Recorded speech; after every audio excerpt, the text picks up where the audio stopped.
The Welsh Government wants to protect the environment, Wales and the planet. We've already taken action to prevent littering, but we want to do more. From 1st of June 2025, a new law will stop shops selling single-use vapes.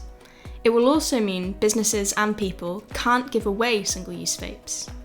Single-use vapes can contain plastic, have a battery that heats liquid people breathe in, and are bad for the environment. We want to cut down on the damage that making and throwing away single-use vapes does to the environment, wildlife, and people's health.